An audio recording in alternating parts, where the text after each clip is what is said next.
3장 12절에서 20절까지 말씀입니다.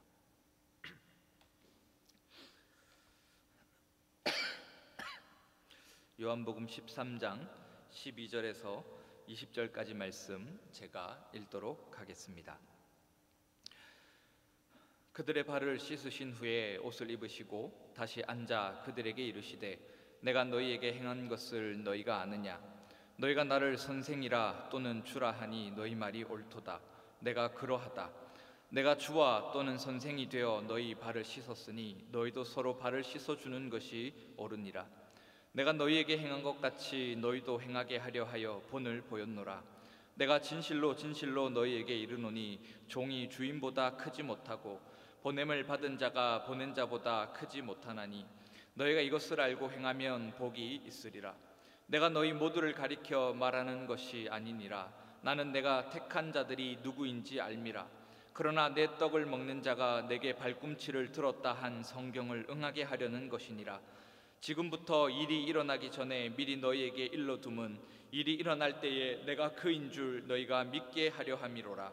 내가 진실로 진실로 너희에게 이르노니 내가 보낸 자를 영접하는 자는 나를 영접하는 것이요 나를 영접하는 자는 나를 보내신 이를 영접하는 것이니라. 아멘. 오늘 본문은 지난번 살펴봤던 예수님께서 제자들의 발을 씻겨주셨던 모습에 또 다른 의미를 발견하게 합니다. 지난번 우리가 살폈던 첫 번째 의미는 바로 회개에 대한 가르침이었습니다. 예수님께서 선수 제자들의 발을 씻겨주시려 하자 베드로는 말했습니다. 주님, 그렇게 하면 안 됩니다. 어찌 주님이 제 발을 씻겨주십니까? 발을 씻겨주는 것은 종이나 하는 일인데 어찌 선생이신 주님께서, 우리의 주인이신 예수님께서 어찌 종과 같이 우리의 발을 씻겨주십니까? 라고 그렇게 말하자 예수님은 내가 너희들의 발을 씻겨주지 않으면 나와 상관이 없는 사람이다 라고 대답하셨습니다. 이 말은 내가 너희들의 발을 씻겨주지 않으면 너희들은 내 제자가 아니다. 나는 너희를 알지 못하고 너희는 나를 알지 못하는 것과 같다라고 말씀하신 것이었습니다.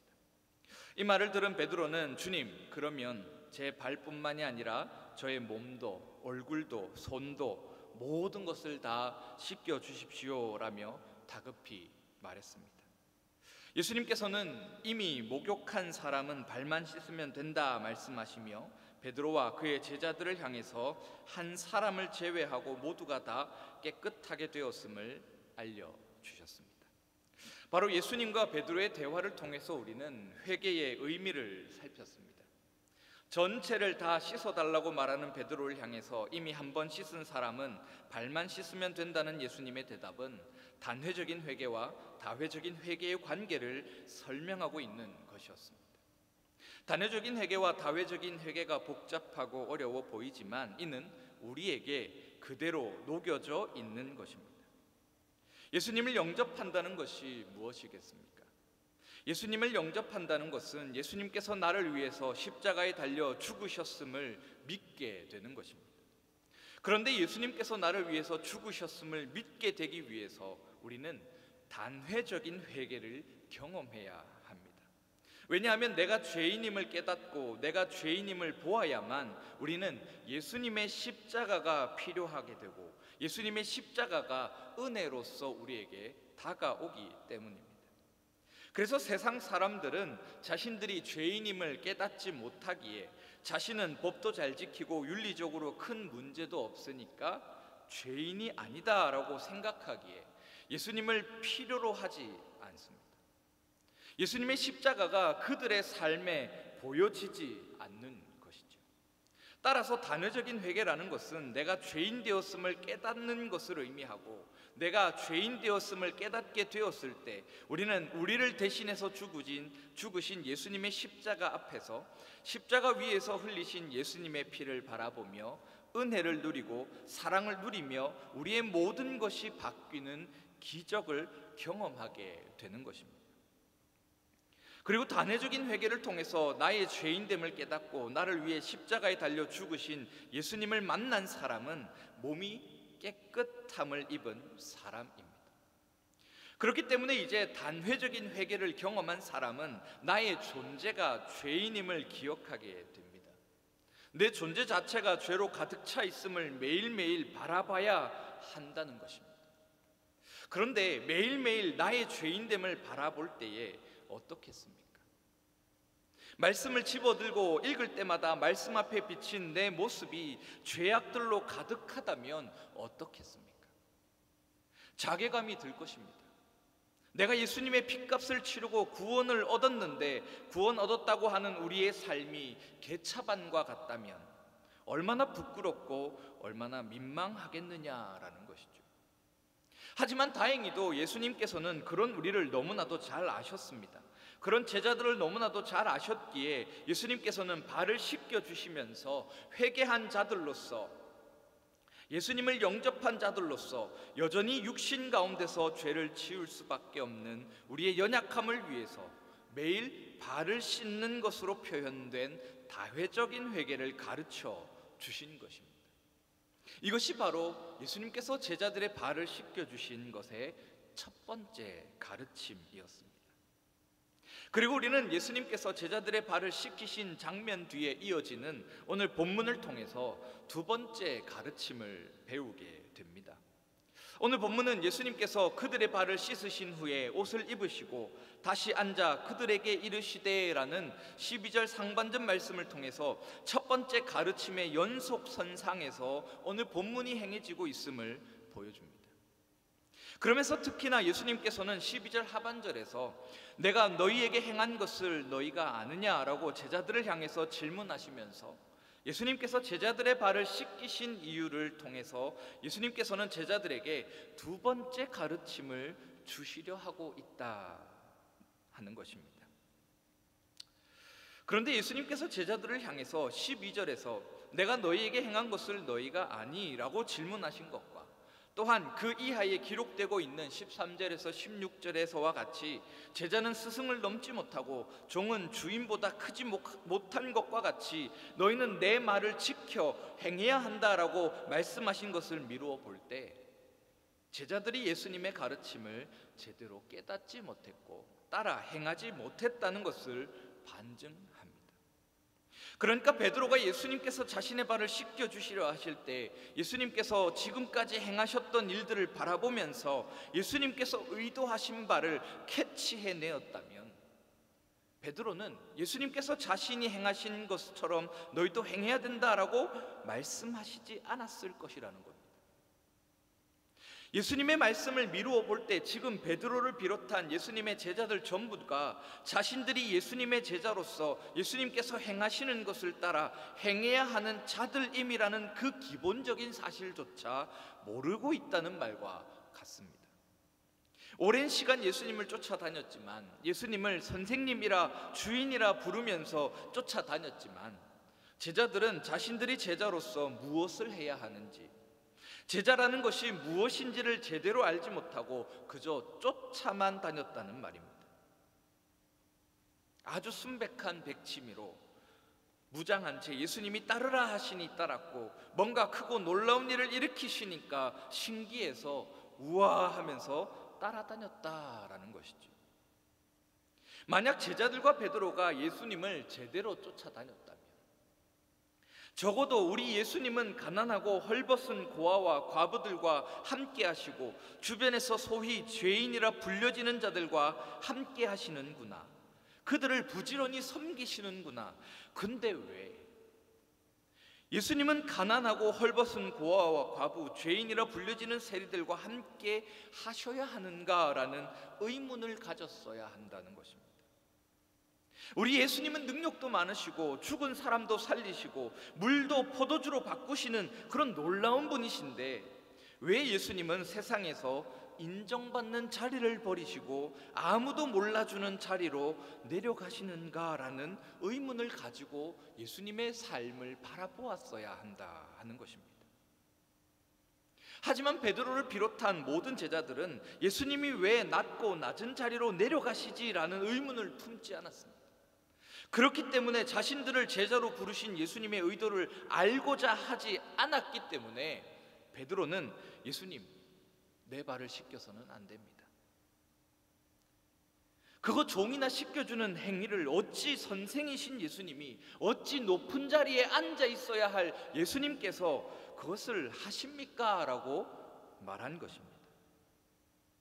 베드로를 포함한 모든 제자들이 예수님께서 그동안 삶을 통해서 가르치신 것을 제대로 이해하지 못했기 때문인 것이죠.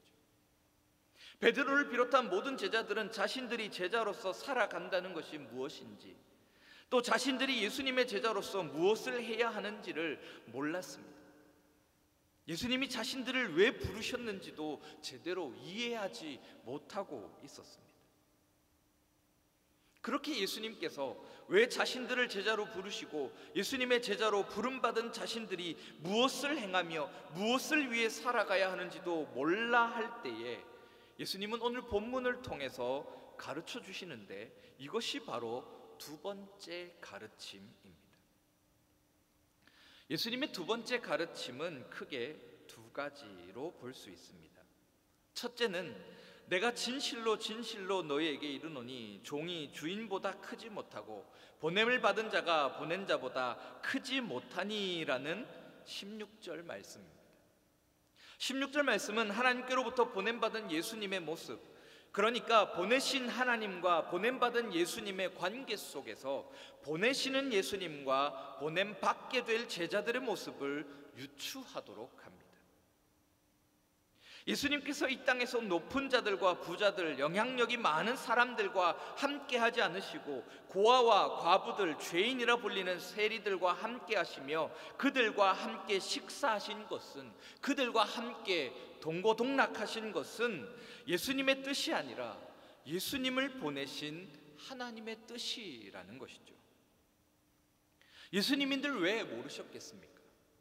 예수님이 가지고 계신 능력과 예수님이 가지고 계신 지혜이면 이 세상을 충분히 힘과 능력으로 소유하실 수 있다는 것을 말이죠. 예수님도 아셨을 겁니다. 하지만 예수님은 자신의 욕심, 자신의 필요, 자신의 생각을 내세우지 않으셨습니다. 왜요? 오로지 자신을 보내신 하나님의 뜻만을 위해서 예수님은 살아가셔야 했기 때문이지요. 그래서 예수님은 조롱당하셔야 했고 낮고 낮은 자들과 함께 하시며 그들을 아끼셨고 그들을 끝까지 사랑하셨습니다.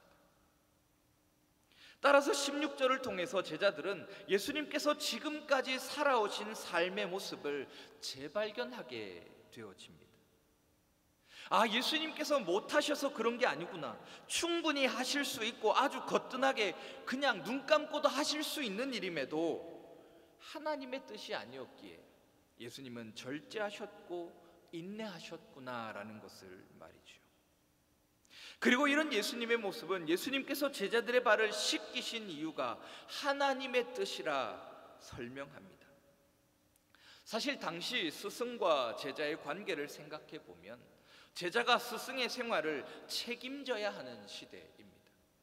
스승은 어떤 기술을 터득하고 어떤 것을 가지고 있기 때문에 그것을 배우기 위해서 몰려든 제자들이 스승의 삶을, 생계를 책임지고 스승의 먹을 것과 입을 것과 모든 필요한 것들을 채워주는 것이 이 당시 스승과 제자의 관계였습니다. 그런데 예수님도 충분히 이렇게 하실 수 있습니다. 예수님보다 뛰어난 지혜를 가진 분이었고 예수님보다 뛰어나고 놀라운 그런 기적을, 능력을 가지신 분이 없습니다. 오병이어만 봐도 그렇습니다. 누가 그 5,000명이 넘는 사람을 먹이고도 12광주리가 남을 만큼의 음식을 공급할 수 있겠습니까? 이와 같이 예수님도 이렇게 하실 수 있었습니다. 하지만 예수님께서는 오히려 자신의 제자들을 섬기시고 자신의 제자들의 삶을 책임지시는 모습을 보여줍니다. 제자들이 오병이어에 몰려든 그 5,000명이 넘는 사람들이 사실은 예수님에게 먹을 것을 제공하고 예수님에게 어떠한 보상을 제공해 주어야 하는데 오히려 오병이어에서 보게 되면 예수님께서 그들을 위해서 섬기시고 예수님께서 그들을 위해서 먹을 것을 또 그들의 필요를 채워주시는 모습을 보여주셨습니다. 병든 자들이 예수님께 나와서 고침받은 것에 대한 보상을 제공해야 하지만 오히려 예수님께서 병든 자들을 고치시면서 그들을 향해서 자유를 선포하시며 그들의 삶을 섬기시고 그들의 삶을 책임지시는 예수님의 모습이 보여지는 것이죠. 왜 예수님께서 스승이시면서 주인이시면서 모든 스승들과 다른 삶을 보이셨을까요? 왜 예수님께서는 자신의 제자인 베드로와 다른 제자들의 발을 씻겨 주신 것일까요? 바로 겸손 때문입니다. 겸손은 다회적인 회개의 열매입니다. 다회적인 회개란 매일매일 나의 실존을 바라보는 것으로서 우리가 구원함을 얻어 우리의 존재가 바뀌었다라고 하지만 여전히 죄를 짓는 우리의 실존 앞에서 우리를 교만하지 못하도록 합니다. 우리는 매일 발을 씻으며 나의 발이 더러움을 바라보면서 우리는 내 발이 씻겨져야 할 필요성을 날마다 각인해야 합니다. 그래야만 우리는 다른 사람의 발이 더러울 때 그래, 그럴 수 있지, 내 발도 더러운데 저 사람 발도 더러울 수 있지 하고 이해하게 됩니다. 하지만 겸손이 없어지고 교만하여질 때 우리는 남의 발만 바라보면서 저 사람 발은 왜 저렇게 더럽노? 아유 더러워라 라며 남을 짓밟게 됩니다. 그런데 이러한 교만과 겸손은 우리로 하여금 하나님을 필요로 하는가 아니면 하나님을 필요로 하지 않는가라는 것에 척도가 되어집니다. 하나님의 뜻은 우리가 이 땅 가운데에서 겸손하여지는 것, 내 실존을 바라보고 하나님 앞에서 겸손하여지는 것을 의미합니다. 하나님을 찾는다라는 것, 하나님께 은혜를 구한다라는 것, 하나님께서 내 삶에 길을 여시고 내 삶에 함께하여 주실 것을 기대한다라는 것, 하나님과 가족이 된다라는 것이 바로 우리의 부족함을 볼 때에 우리의 실존 앞에서 우리의 죄인됨을 날마다 경험하고 깨닫고 바라보게 될 때에 우리는 겸손하게 되어지고 이 겸손을 통해서만이 하나님 앞에 설 수 있게 되기 때문인 것이지요. 두 번째는 지금부터 일이 일어나기 전에 미리 너희에게 일러둠은 일이 일어날 때에 내가 그인 줄 너희가 믿게 하려 함이로라는 19절 말씀입니다. 19절 말씀은 16절에서 왜 예수님은 겸손을 가르치셨는가에 대한 대답입니다. 19절의 말씀은 어떤 일이 일어날 것을 미리 예견하고 있습니다. 그런데 19절에서 일어날 일이 결코 좋아 보이는 일은 아닙니다. 무엇인가 흔들리고 무엇인가 믿지 못하게 될 상황에 놓이게 될 그런 좋지 않은 일이 일어날 것을 예수님은 지금 19절에서 암시하며 말씀하십니다. 바로 예수님께서 자신의 제자인 가룟 유다에 의해 팔리는 사건이죠. 제자들이 예수님께서 팔리는 것을 보며 얼마나 혼란스러웠을까요? 자신의 스승을 배신하는 제자라니, 예수님의 가르침이 잘못된 것이라서 가룟 유다가 배신을 했는가? 그럼 나는 이제 어떻게 해야 하는가? 예수님께 내 인생 전부를 내걸었는데 나는 이제 어떻게 해야 하는가? 그런 불안과 두려움으로 얼마나 혼란스러울까 하는 것입니다. 예수님께서는 이런 제자들의 연약함을 아셨기에 제자들의 발을 씻기시며 그들의 마음을 다잡기 위해서 그들에게 매일 발을 씻어야 함을 말씀하셨습니다. 손수 보여주셨습니다. 다회적인 회개를 통해서 매일매일 자신의 실존 앞에 설 때 칼빈이 말한 것과 같이 우리는 우리의 연약함을 바라보게 될 때에 완전하신 하나님을 바라보게 되고, 완전하신 하나님을 바라볼 때에 우리는 우리의 연약한 실존을 바라보며 하나님의 은혜를 붙잡게 되기 때문입니다. 즉 예수님께서는 제자들의 발을 씻기심으로 앞으로 있을 가룟 유다에 의해 예수님 자신이 팔려가게 될 것을 아셨고, 제자들이 그 가운데서 혼란스럽지 않도록, 제자들의 삶이 송두리째 무너지지 않도록 하기 위해서 예수님께서는 제자들의 발을 씻겨 주셨다라는 것이죠.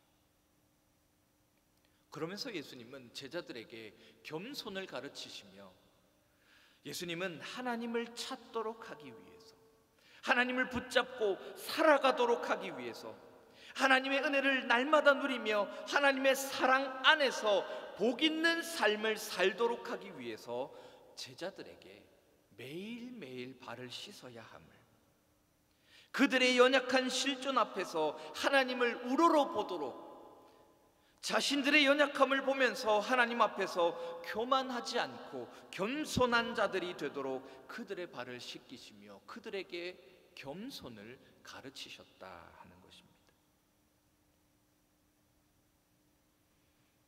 오늘 본문을 통해서 예수님께서 가르치신 두 번째 가르침은 바로 겸손입니다. 우리가 매일 발을 씻어야 하는 이유는 우리가 겸손해야 하기 때문이라는 것입니다. 나의 실존 앞에 바로 서는 것, 나의 연약함, 나의 부족함, 나의 죄인됨을 바로 아는 것이 우리로 하나님의 은혜를 누릴 수 있게 하고, 우리에게 주어진 은혜를 잡을 수 있으며, 눈에 보이지 않지만 언제나 함께 하시는 하나님의 사랑을 느낄 수 있도록 하기 때문입니다. 그리고 우리가 겸손할 때 우리는 시험 앞에서 흔들리지 않게 되기 때문입니다. 우리가 문제 앞에서 흔들리는 이유는 우리가 하나님 없이도 바로 서 있을 수 있다 하는 착각 때문입니다. 사실 우리는 서 있을 수 없는 자들입니다. 아직 어린 아이와 같기 때문에 우리는 누군가 우리의 손을 잡아주지 않으면 우리는 일어서서 걸을 수도 없는 자들입니다. 그렇게 우리는 하나님께서 우리의 손을 잡아주시지 않으면 바로 서 있을 수 없습니다. 하지만 우리가 겸손하지 못하고 교만할 때에 우리는 하나님의 손이 없어도, 하나님께서 우리의 손을 붙잡아 주지 않으셔도 나는 서 있을 수 있습니다라고 착각하기 때문에 이내 곧 넘어지며 흔들리며 자빠지는 것이죠. 그렇게 겸손은 우리로 하여금 하나님의 일하심을 바라보게 합니다. 하나님께서 나를 위해 일하시는 것을 민감하게 캐치하며 하나님의 사랑을, 하나님의 은혜를 누리게 하는 것이지요. 또 겸손은 우리로 하여금 문제 가운데서 하나님의 손을 붙잡게 함으로 환난을 이겨내는 힘이 되어주는 것입니다. 예수님께서 제자들의 발을 씻겨주신 두 번째 이유는 그들에게 주어질 환난과 그들이 반드시 붙잡고 있어야 할 자세가 겸손이기 때문입니다. 하나님을 가까이 한다라는 것, 내가 하나님 없이 살아갈 수 있는데 하나님과 내가 가까이 하겠습니까? 하나님 없이도 내가 충분히 살아갈 수 있고 내가 하나님 앞에서 죄인됨을 알지 못하는데 우리가 과연 나를 위해 죽으신 그 십자가의 보혈의 피가 소용이 있겠느냐라는 것이죠. 이 시간 매일 발을 씻으시는 자들이 되시기를 소원합니다. 매일매일 우리의 죄인됨을 깨닫고 우리의 실존 앞에 바로 서서 우리의 연약함과 우리의 부족함, 우리의 무지함을 바라보면서 완전하신 하나님, 우리의 능력 되신 하나님, 천지 만물을 창조하신 하나님을 의지하시며 겸손한 자들이 되시기를 소원합니다. 그것이 우리의 힘이요, 그것이 우리가 붙잡고 잡아야 할 구원의 손길입니다. 이것이 우리의 힘이요 우리의 지혜입니다. 모두들 이 지혜 가운데 이 힘을 의지하시며 살아가시는 복 있는 자들의 삶이 되시기를 축복합니다. 기도하겠습니다.